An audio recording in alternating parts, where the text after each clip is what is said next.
Back to Anshu commerce study. मैं हूं अंशु और हम लोग पढ़ रहे हैं माइक्रो इकोनॉमिक्स। माइक्रो इकोनॉमिक्स में हम लोग डिमांड को पढ़ रहे हैं। अभी तक के पार्ट्स में हम लोगों ने लॉ ऑफ डिमांड के सारे पॉइंट्स को पढ़ लिया है, समझ लिया है। अब हम लोग इलास्टिसिटी ऑफ डिमांड पे चलेंगे, मांग की लोच पे चलेंगे। तो चलिए इस पार्ट से शुरू करते हैं। इलास्टिसिटी ऑफ डिमांड, मांग में परिवर्तन, मांग में लोच। मांग क्यों बदलता है, कैसे बदलता है, कितना बदलता है। हम लोगों ने मांग के नियम में यह समझा था कि कीमत के बढ़ने पे मांग घटती है और कीमत के घटने पे वस्तु की मांगी गई मात्रा बढ़ती है। पर इलास्टिसिटी ऑफ डिमांड, मांग की लोच में हम लोग इस बात को जानेंगे कि वह कितना बढ़ती है और कितना घटती है। तो चलिए शुरू करते हैं इलास्टिसिटी ऑफ डिमांड। तो इलास्टिसिटी वर्ड इलास्टिक से आया है। इलास्टिक का मतलब होता है लोच, कम या ज्यादा, कम या ज्यादा। तो इलास्टिसिटी ऑफ डिमांड, मांग की लोच मीन्स मांग कितनी कम हुई है, कितनी बढ़ी है। इस बात को हम लोग इस चैप्टर में, इस पार्ट में, इस पॉइंट में समझेंगे। तो चलिए समझते हैं इलास्टिसिटी ऑफ डिमांड को, देखते हैं इसकी परिभाषा को। तो एक वस्तु की कीमत उपभोक्ता की आय तथा संबंधित वस्तुओं की कीमत में परिवर्तन होने से उस वस्तु की मांग की मात्रा में होने वाले परिवर्तन के माप को मांग की लोच कहा जाता है। हम लोगों ने क्या देखा, किसी वस्तु की कीमत, एक वस्तु, किसी भी वस्तु, सभी वस्तुओं की एक फिक्स प्राइस होती है। तो किसी भी वस्तु की वो फिक्स प्राइस, उपभोक्ता की आय, कंज्यूमर का इनकम और संबंधित वस्तुओं की कीमत मीन्स उस वस्तु से रिलेटेड जितनी भी वस्तुएं हैं उनकी कीमत में परिवर्तन होने से, इन सारी चीजों, क्या क्या, वस्तु की कीमत, उपभोक्ता की आय, संबंधित वस्तुओं की कीमत में परिवर्तन होने से उस वस्तु की मांग में जो परिवर्तन होता है, उस वस्तु के मांग की मात्रा में जो परिवर्तन होता है, उस परिवर्तन का जो माप है, उस पर मांग की लोच कहते हैं। तो मांग की लोच मुख्यतः 3 प्रकार की होती है। यह मुख्यतः 3 प्रकार की होती है। कौन कौन? तो नंबर 1, मांग की कीमत लोच, प्राइस इलास्टिसिटी ऑफ डिमांड। मांग की आय लोच, इनकम इलास्टिसिटी ऑफ डिमांड। मांग की आरी लोच, क्रॉस इलास्टिसिटी ऑफ डिमांड। हम लोग इस चैप्टर में मुख्य रूप से मांग की कीमत लोच को प्रधानता देंगे। इस चैप्टर में हम लोग मुख्य रूप से अच्छे से डिटेल में मांग की कीमत लोच, प्राइस इलास्टिसिटी ऑफ डिमांड को पढ़ेंगे। तो चलिए ओवरव्यू एक साथ तीनों को समझ लेते हैं, उसके बाद प्राइस इलास्टिसिटी ऑफ डिमांड को डिटेल में समझेंगे। तो पहला है मांग की कीमत लोच। तो मांग की कीमत लोच में वस्तु के मांग में कितना परिवर्तन हुआ है, उस बात को हम लोग समझेंगे। तो मांग की कीमत लोच में वस्तु की कीमत में और उसकी मांग में कितना परिवर्तन हुआ है, इस बात को देखेंगे। तो मांग की कीमत लोच में वस्तु की मांग में कितना प्रतिशत से चेंज आया है और उसी वस्तु के कीमत में कितना प्रतिशत से चेंज आया है, इससे भाग देंगे तो हमारा मांग में कीमत लोच ज्ञात हो जाएगा। और सबके पहले माइनस का चिन्ह होना ही चाहिए। क्यों होगा वो हम लोग आगे समझेंगे। उसके बाद आता है मांग की आय लोच। तो मांग की आय लोच में सबसे पहले माइनस तो रहेगा ही, और उसके बाद मांग में कितना प्रतिशत से चेंज आया वह ऊपर रहेगा, और इसे हम लोग आय में, उपभोक्ता की आय में कितना प्रतिशत से चेंज आया है इससे भाग देंगे तो हमारा मांग में आई लोच निकल जाएगा, मांग की आई लोच निकल जाएगी। उसके बाद आता है मांग की आड़ी लोच। तो मांग की आड़ी लोच में पहली वस्तु, जैसे कि मान लिए वस्तु X की मांग में कितना प्रतिशत से परिवर्तन आया है वो, और इसे दूसरी वस्तु मीन्स Y वस्तु की कीमत में कितना प्रतिशत से चेंज आया है उससे भाग देंगे तो हमारा आड़ी लोच निकल आएगा। इसे ही हम लोग तिरछी लोच भी कहते हैं। तो हम लोगों ने ओवरव्यू तीनों को कैसे निकाला जाएगा उसके फॉर्मूले को देख लिए हैं। चलिए अब डिटेल में समझते हैं प्राइस इलास्टिसिटी ऑफ डिमांड को। तो मांग की कीमत लोच, कीमत में होने वाली प्रतिशत परिवर्तन, कीमत में होने वाली प्रतिशत परिवर्तन तथा मांग में होने वाली प्रतिशत परिवर्तन का अनुपात है। इसमें क्या होता है, किसी वस्तु की कीमत में कितना प्रतिशत चेंज आया है और उससे उसी वस्तु के मांग में कितना प्रतिशत चेंज आया है, इन दोनों का अनुपात ही कीमत लोच कहलाती है, मांग की कीमत लोच कहलाती है। इसे कैसे निकालेंगे, तो मांग की कीमत लोच बराबर माइनस मांग में प्रतिशत परिवर्तन बाय कीमत में प्रतिशत परिवर्तन। तो हम लोगों ने मांग की कीमत लोच कैसे ज्ञात करेंगे इसे देख लिया है।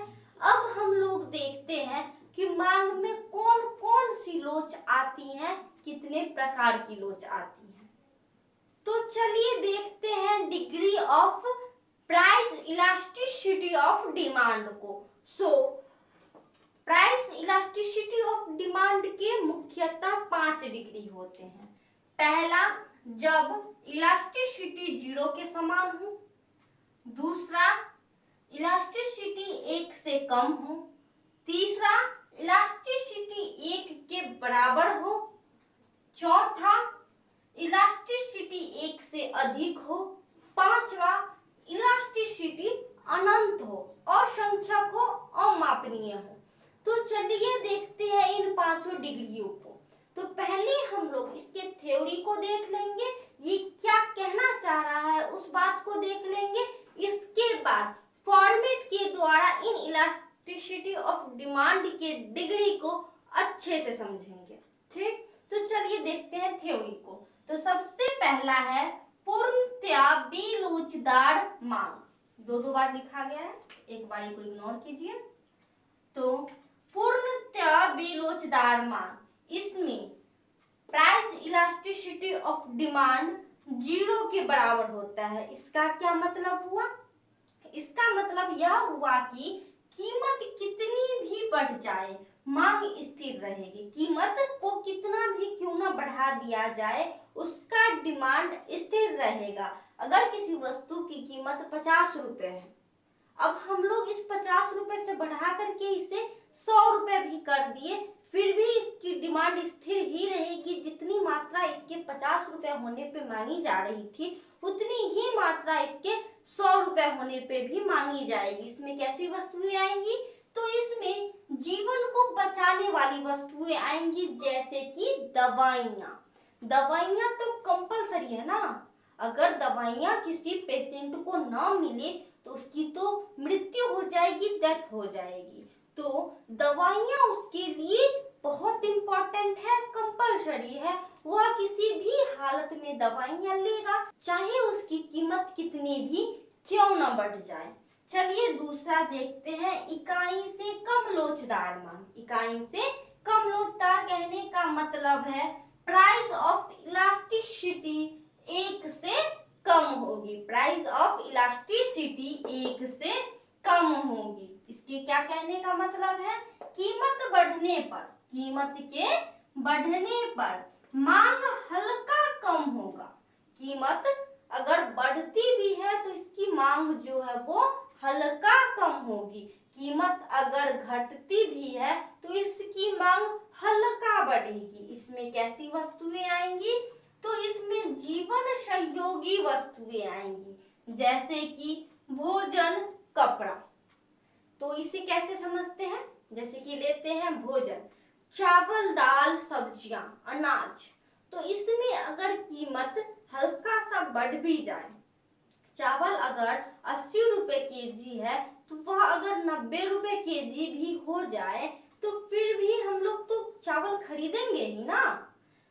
ज्यादा से ज्यादा क्या हो सकता है? ज्यादा से ज्यादा हो सकता है कि चावल 80 का केजी था तो हम लोग 10 केजी खरीदते थे, अब वो 90 का केजी हो गया है तो 9 केजी खरीदेंगे।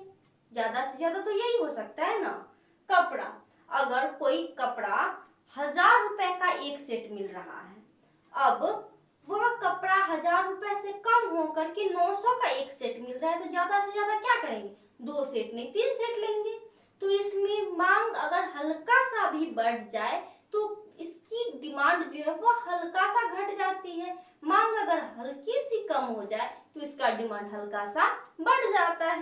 ठीक, अगला आता है इकाई लोचदार मांग। मीन्स प्राइस इलास्टिसिटी जो है वह एक के समान होगी, एक के बराबर होगी। इसके कहने का क्या मतलब है? जितनी कीमत बढ़ेगी उतनी वस्तु की मांगी गई मात्रा घटेगी। मीन्स जिस अनुपात में किसी वस्तु की कीमत बढ़ेगी उसी अनुपात में उस वस्तु की मांगी गई मात्रा जो है वह घटेगी। अब हमारा अगला है इकाई से अधिक लोचदार मांग। इकाई से अधिक लोचदार कहने का मतलब है प्राइस ऑफ इलास्टिसिटी जो है वह एक से अधिक होगी, अर्थात कीमत हल्का सा भी घटेगी। कीमत अगर जरा सा भी थोड़ा सा भी घटेगी तो मांग बढ़ जाएगी, उस वस्तु की मांग जो है वह बढ़ जाएगी। जैसे कि सोना चांदी, जैसे ही सोना की कीमत बहुत ज्यादा होती है तो मिडिल क्लास लोग या फिर लोअर क्लास लोग कम सोना खरीदते हैं या फिर 9 के बराबर खरीदते हैं। पर जैसे ही सोना चांदी की कीमत घट जाती है, हल्का सा भी घट जाती है, तो मिडिल क्लास लोग या फिर लोअर लेवल वाले लोग वह सोना चांदी के डिमांड को बढ़ा देते हैं। ये नियम हायर क्लास वालों पे नहीं जाता है, अधिकांशतः यह लोअर क्लास वाले या मिडिल क्लास वाले व्यक्तियों पे जाता है। अगला आ गया पूर्णतः लोचदार मांग, अर्थात प्राइस इलास्टिसिटी ऑफ डिमांड जो है वह अनंत है। इसके कहने का क्या मतलब हुआ? कीमत हल्का सा भी बढ़ेगा, कीमत में अगर जरा सा भी थोड़ा सा भी बढ़ोतरी होगी तो इसकी मांग शून्य हो जाएगी। इसकी मांग जो है वह क्या हो जाएगी? वह शून्य हो जाएगी, पूरी तरह खत्म हो जाएगी। जैसे किसी वस्तु का प्राइस 50 रुपए है तो उसकी 10 मात्राएं खरीदी गई, पर अब वह प्राइस बढ़ करके अगर 52 रुपए भी हो जाता है तो इसका मांग सीधा 10 से घट के 0 या 1 पे आ जाएगी। तो हम लोगों ने क्या समझा? हम लोगों ने समझा कि प्राइस ऑफ इलास्टिसिटी के 5 डिग्री होते हैं। पांचों डिग्री के परिभाषा को, इसके मतलब को समझ लिए हैं।